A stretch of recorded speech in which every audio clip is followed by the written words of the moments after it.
आज एक नया टॉपिक आपके सामने हम लेके आए हैं और ये टॉपिक है कंपनियों का एकीकरण, accounting for amalgamation of companies.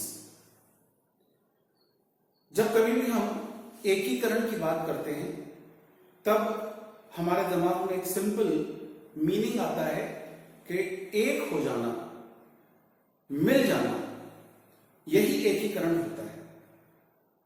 तो जब कभी भी हम दो कंपनियों के एक होने की बात करते हैं, मिल जाने की बात करते हैं, तो वो एकीकरण होता है। Accounting for amalgamation for companies, इसके लिए अकाउंटिंग स्टैंडर्ड 14 लागू किया गया और अकाउंटिंग स्टैंडर्ड 14 में क्या बताया गया है ये पहले मैं आपको बताऊं। First of all, in amalgamation there are two terminologies included. One, that is amalgamation itself, and the second thing is absorption. एकीकरण को और संविलियन को हम इसमें शामिल करते हैं। तीसरी चीज और इसी से संबंधित, इसी से रिलेटेड होती है और वो होती है बाह्य पुनर्निर्माण। It is external reconstruction. One by one हम आपको एक्सप्लेन करते हैं कि एकीकरण यानी अमलगमेशन क्या है, संविलियन यानी एब्जॉर्प्शन क्या है और बाह्य पुनर्निर्माण एक्सटर्नल रिकंस्ट्रक्शन क्या है। जब हम अमलगमेशन की बात करते हैं, आप सिंपल टर्मिनोलॉजी में यूं समझ लीजिए, suppose we are telling about amalgamation, so we can take an example. We have two companies, suppose X company and Y company. जब X कंपनी और Y कंपनी के बिजनेस को एक तीसरी कंपनी ले लेती है, जैसे कि Z कंपनी, और सारी एसेट्स और लायबिलिटीज को तीसरी कंपनी के द्वारा स्वीकार कर लिया जाता है, तब इसे हम एकीकरण या अमलगमेशन कहते हैं। If we have two companies, X company and Y company, and there is another company, Z company, that the business of X company and Y company are taken by Z company, so this form is known as amalgamation. इसमें क्या हो रहा है कि X company को हम old company कह सकते हैं, Y कंपनी को हम ओल्ड कंपनी कह सकते हैं, और Z कंपनी एक नई कंपनी जो X कंपनी और Y कंपनी के बिजनेस को ले रही है। तो यहां पर X कंपनी की आइडेंटिटी ये समाप्त हो रही है, Y कंपनी की आइडेंटिटी समाप्त हो रही है, और Z कंपनी एक नया क्रिएशन हो रहा है। कुछ टर्मिनोलॉजी हम इसमें समझ गए। तो यहां पर सबसे पहली चीज, हम अगर टर्मिनोलॉजी को लें तो बेसिस ट्रांसफर कंपनी, हम इसको यूं समझ लें इन हिंदी, विक्रेता कंपनी, और we can say that is vendor company. इसको हम अमलगमेटिंग कंपनी भी कह सकते हैं, ओल्ड कंपनी भी कह सकते हैं। वह कंपनी जो अपना व्यापार किसी दूसरी कंपनी को बेचती है, अपनी एसेट्स एंड लायबिलिटीज दूसरी कंपनी को बेचती है, वह company transferor company, vendor company, amalgamating company या ओल्ड कंपनी या विक्रेता कंपनी कहलाती है। A company which sells its business to another company, so that company is known as that transferor company. आपको समझ में आ गया ये? अब दूसरी होती है, इस ट्रांसफेरर कंपनी को हम हिंदी में अगर कहें तो इट इज नोन एज हस्तांतरक कंपनी। दूसरी ओर ट्रांसफेरी कंपनी, इसको हम परचेजिंग कंपनी भी कह सकते हैं, इसको हम कंपनी भी कह सकते हैं, इसको हम न्यू कंपनी भी कह सकते हैं। तो हिंदी में अगर हम कहें हस्तांतरी company, so once again we include two terminologies, amalgamation and absorption. In amalgamation, that is the merging form when two existing companies are merged with a new company and the identities of both of the companies are finished and there is the creation of a new company, that is known as amalgamation. And in another case, what we will tell about absorption, ये आपको समझ में आ गया होगा। तो अब हम absorption की तरफ बढ़ते हैं।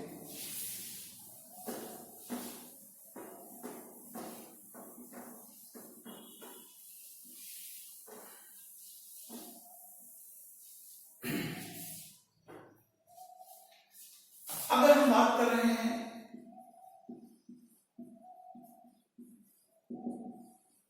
एब्जॉर्प्शन की, तब इस केस में हम एक एग्जाम्पल लेंगे। जब एक एग्जिस्टिंग कंपनी अपना बिजनेस दूसरी एग्जिस्टिंग कंपनी को बेच देती है, तब इसे हिंदी में हम संविलियन कहते हैं। When an existing company sells its business to another existing company, so this type of formation is known as absorption. Okay, clear है? ये एग्जाम्पल, सपोज हमारे पास एक एग्जिस्टिंग कंपनी X कंपनी है, एक एग्जिस्टिंग कंपनी Y कंपनी है। X company के business को Y company take over कर रही है, तो this is known as absorption. यहां पे X कंपनी की आइडेंटिटी खत्म हो रही है, Y कंपनी का कोई क्रिएशन नहीं हो रहा, वो तो ऑलरेडी बिजनेस में है। Is it clear? अब हम बात करें, जब हम अमलगमेशन की बात करते हैं तो AS 14 के अकॉर्डिंग हम इसे कहते हैं merger by formation of a new company. ये एकीकरण का मतलब हुआ। और जब हम एब्जॉर्प्शन की बात करते हैं तब हम कहते हैं merger by purchase. Now we'll move towards external reconstruction. Hindi में हम इसको कहते हैं बाह्य पुनर्निर्माण।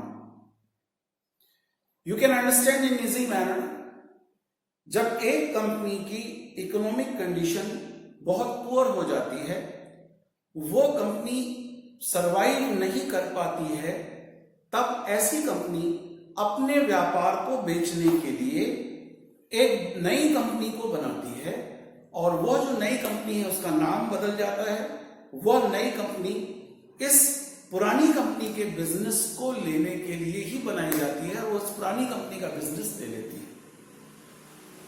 When a company bears loss, the goodwill of the company is totally vanished. That company is not able to survive. For reconstruction of economic body of that company, that one step is taken, and that step is that a new company is formed, and that new company takes all the assets and liabilities of old company, and by this that the name of the old company is changed. Okay, that is called external reconstruction. तब external reconstruction में हमें कुछ खास accounting entries नहीं करनी होती। जो कुछ भी हमें समझना है इस अमलगमेशन और एब्जॉर्प्शन को समझना है, लेकिन अकाउंटिंग स्टैंडर्ड 14 के आने के बाद हम इसे मर्जर कहते हैं। We tell the terminology that is called merger, merger by formation of new company, merger by purchase. अब यहां पर इस मर्जर को भी दो तरह से क्लासिफिकेशन किया गया।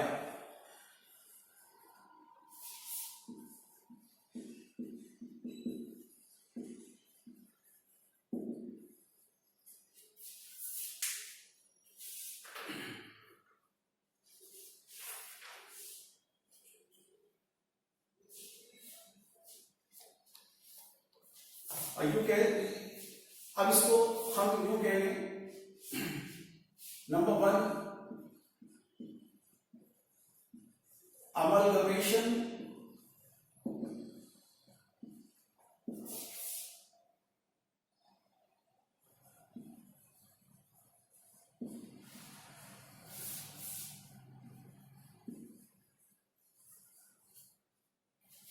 in the nature of merger or amalgamation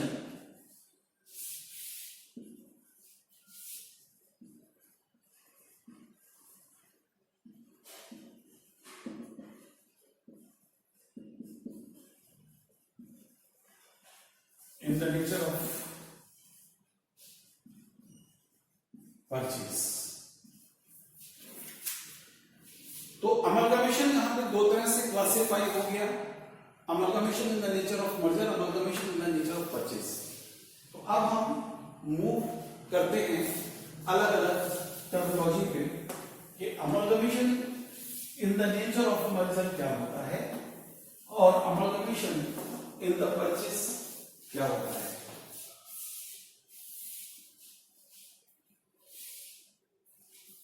अगर हम बात कर रहे हैं amalgamation in the nature of merger,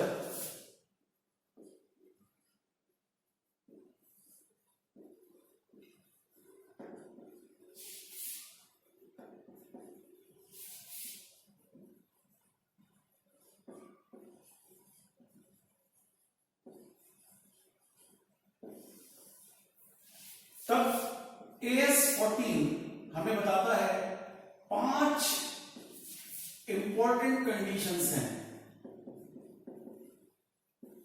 जिसे फुलफिल करना बहुत जरूरी है। These 5 important conditions are as per AS14 क्या होती हैं, मैं आपको बताता हूं कि AS14 क्या कह रहा है। सबसे पहली condition, all the assets and liabilities of the transferor company become after amalgamation the assets and liabilities of the transferee company। इसका मतलब यह हुआ ट्रांसफरर कंपनी वेंडर कंपनी की सारी एसेट्स और लायबिलिटीज ट्रांसफेरी कंपनी की एसेट्स और लायबिलिटीज हो जाएंगी। यहां पर यह बात ध्यान में रखने के लायक है कि सारी एसेट्स और लायबिलिटीज ट्रांसफेरी कंपनी की होनी चाहिए। ओके, द सेकंड चीज, share holders holding not less than 90% of face value of the equity shares of the transferor company other than the equity share already held therein immediately before the amalgamation by the transferee company or its subsidiary or their nominees become equity shareholders of the transferee companies by virtue of the amalgamation। यहां पर अब पहले हम दो बातें समझ लें। हम पहली शर्त ये लेंगे, all the assets and all the external liabilities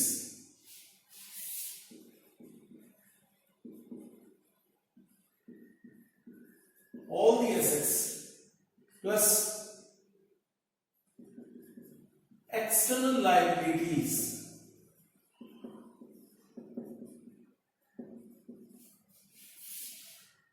ये अमलगमेटेड कंपनी की हो जाएंगी, परचेजिंग कंपनी की हो जाएंगी। ठीक है, as all the assets and all the external liabilities of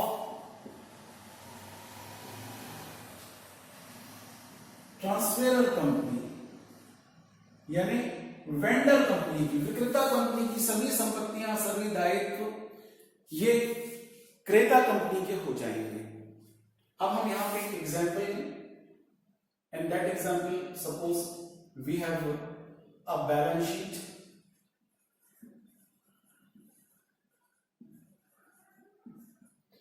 ये बैलेंस शीट हम एक्स कंपनी लिमिटेड की ले लें।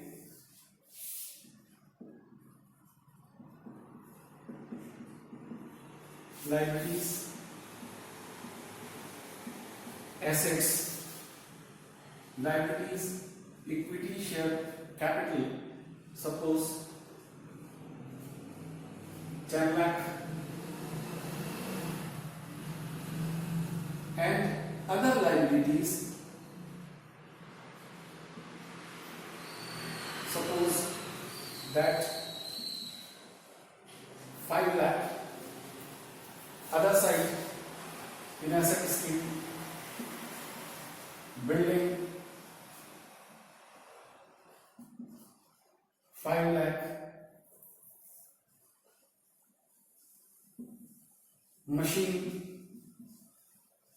5 lakh,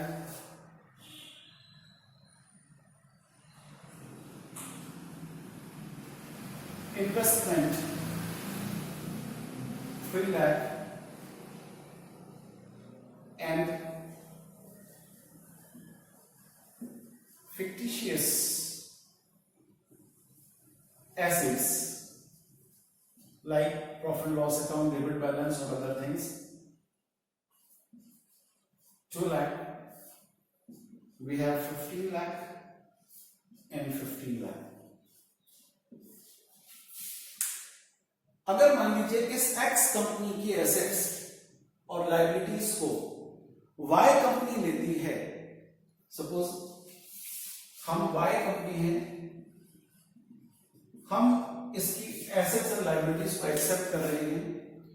सारी assets, building 5 lakh, machinery 5 lakh, investment 3 lakh, fictitious asset 2 lakh, इन सब को हम स्वीकार कर लेते हैं और वाई दायित्व एक्सटर्नल लायबिलिटीज 5 लाख हम एक्सेप्ट कर लेते हैं।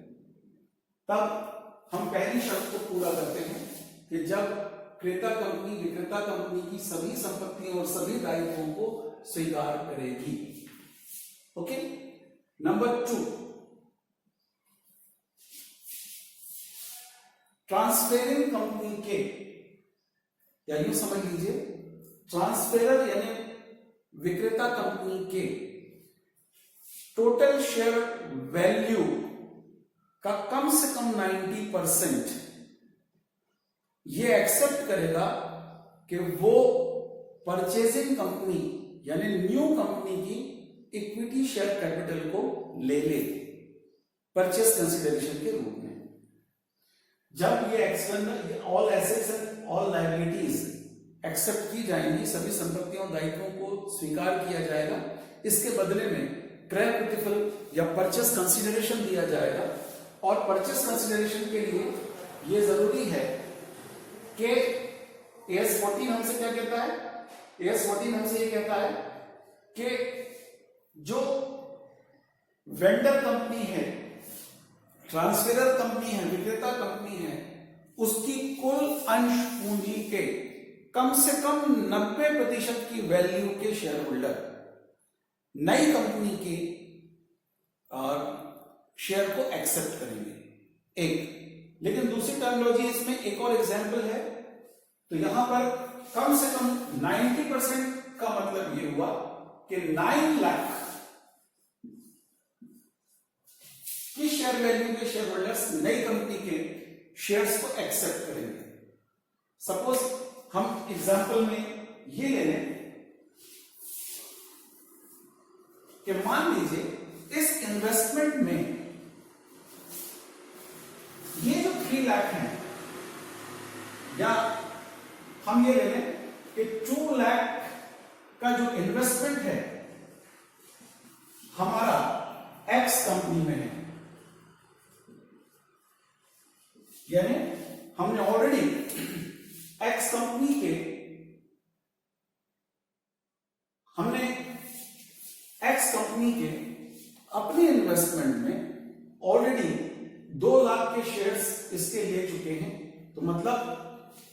हम अब हमारे वाई कंपनी के शेयर्स को छोड़कर जो अदर शेयर होल्डर्स बचते हैं वो 8 लाख के बचते हैं। तब यहां पे ये भी कहा जा रहा है कि अगर ऐसी कंडीशन है कि जो परचेजिंग कंपनी है उसके पास ऑलरेडी वेंडर कंपनी यानी विक्रेता कंपनी के शेयर्स हैं, तो उस परचेजिंग कंपनी की शेयर वैल्यू को छोड़कर यानी इस 10 लाख में से 2 लाख की शेयर वैल्यू को छोड़कर बचे 8 लाख के शेयर्स। अब इस 8 लाख का कम से कम 90% शेयर वैल्यू वो एक्स कंपनी के शेयर होल्डर्स एक्सेप्ट करें। तो 8 लाख का 90% या तो यूं समझ लीजिए 7.2, ठीक है, 7.2 लाख शेयर वैल्यू के शेयर होल्डर्स इसको एक्सेप्ट करेंगे। तो यहां पर हमने आपको 2 चीजें बताई, all assets and all liabilities are accepted by purchasing company और transferee company. That the second thing is that the shareholders who have more than 90% share value, they will accept the equity share capital of new company or you can say that transferee company. अब तीसरी बात जो बताई जा रही है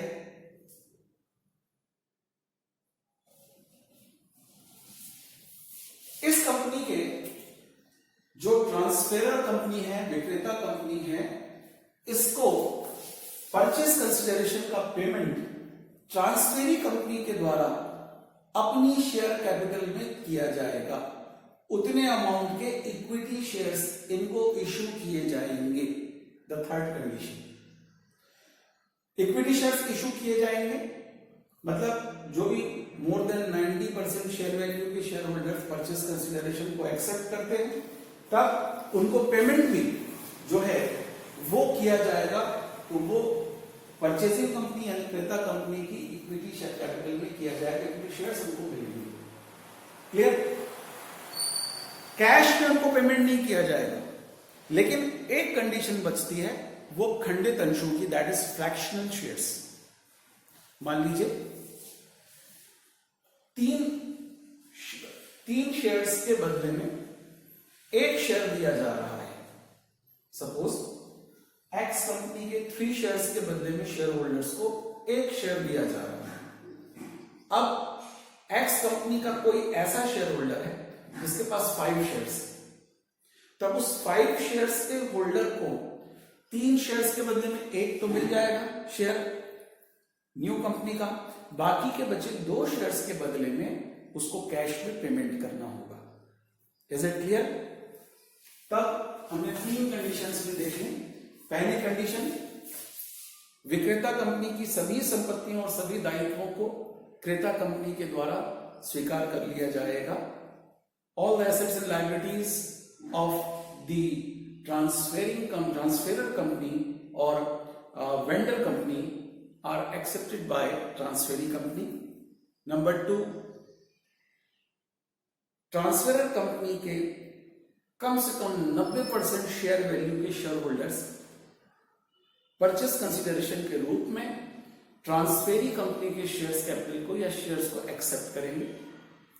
that against purchase consideration that the share holders of transferor company will accept at least 90% share value of share capital. They will accept the shares of new company. The third thing is that the purchase consideration will be paid only by equity shares of new company. Okay, exceptional is that there may be fractional share, that the payment of fractional share is made by cash only. चौथी चीज, जो नई company है, we have Y company, ये अपने financial statement में x company की सभी एसेट्स और लायबिलिटीज को उसकी बुक वैल्यू पे दिखाएगी। That is the compulsory terms and condition that the new company after merging, after incorporation of all assets and liabilities, that new company will show all the assets and liabilities eight their book value cost. यहां पे कोई भी adjustment किया जाना possible नहीं है। There will not be any kind of adjustment by the new company in the value of assets and liabilities. लेकिन यहां पर एक अपवाद है, देयर इज वन एक्सेप्शन। अगर मान लीजिए किसी संपत्ति में अकाउंटिंग पॉलिसीज में डिफरेंस हो रहा है, हम यूं कह सकते हैं कि अगर मान लीजिए हम डेप्रिसिएशन की बात करें, एक्स कंपनी अपनी डेप्रिसिएशन के मेथड स्ट्रेट लाइन मेथड, सीधी रेखा पद्धति के आधार पर काटती है। स्ट्रेट लाइन मेथड से डेप्रिसिएशन चार्ज किया जाता है। वाई कंपनी में WDV मेथड, क्रमागत ह्रास पद्धति से डेप्रिसिएशन चार्ज किया जाता है। जब दोनों को मर्ज किया जा रहा है, एसेट्स एंड लायबिलिटीज को मर्ज किया जा रहा है, तो एसेट्स में एक सुधार किया जा सकता है कि वाई कंपनी का जो मेथड है, जैसे WDV मेथड, उस अकॉर्डिंग एक्स कंपनी की एसेट्स की बुक वैल्यू में चेंज करके सभी एसेट्स के लिए WDV मेथड को फॉलो किया जा सकता है।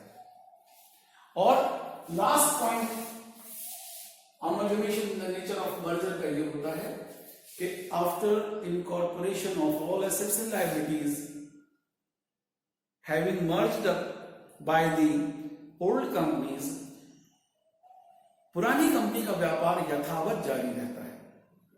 The business of old company will be continued.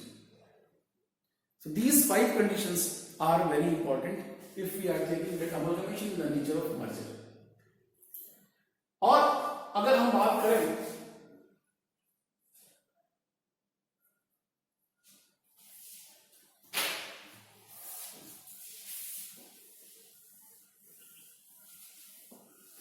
amalgamation in the nature of purchase की,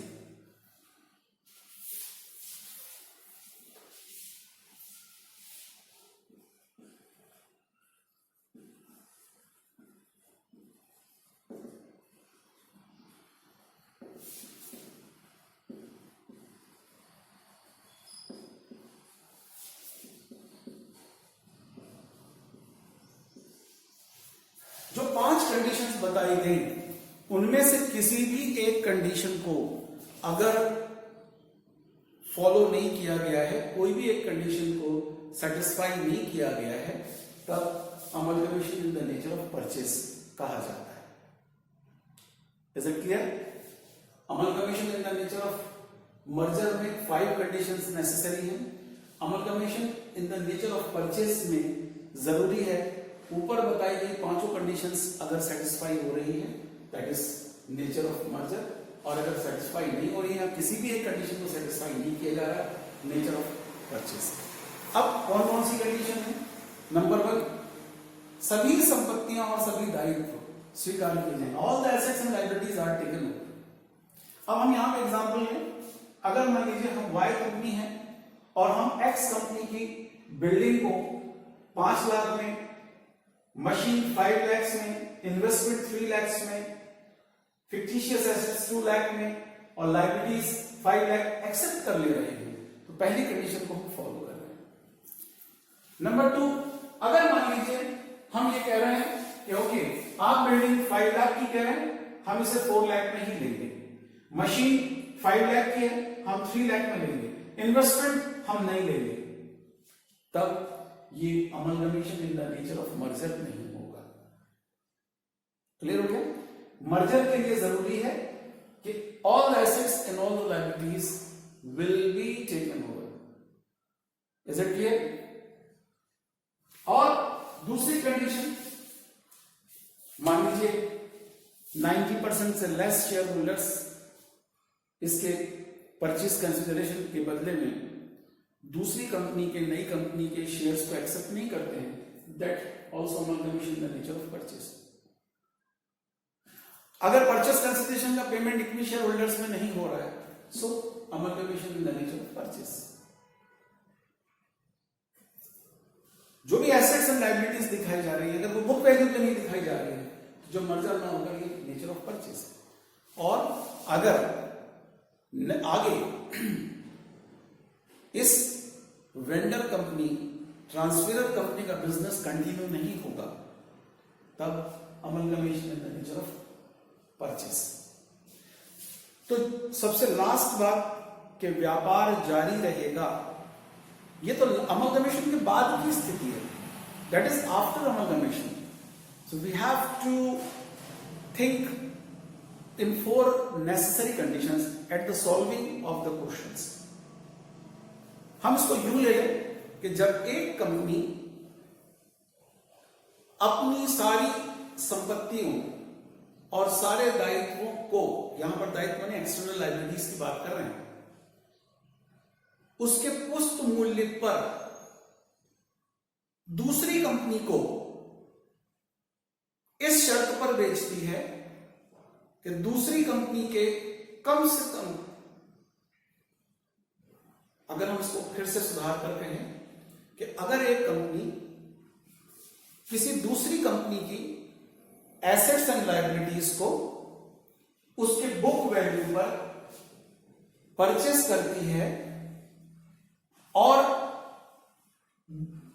जो विक्रेता कंपनी, ओल्ड कंपनी है, उसके कम से कम 90% के शेयर वैल्यू के शेयर होल्डर्स इस नई कंपनी के इक्विटी शेयर कैपिटल को लेने के लिए और उसका पेमेंट इक्विटी शेयर्स में लेने के लिए एक्सेप्ट करते हैं, तब और शर्त यह भी है कि इस ओल्ड कंपनी का बिजनेस कैरी ऑन होगा, तब इसको हम amalgamation in the nature of merger कहेंगे। ओके।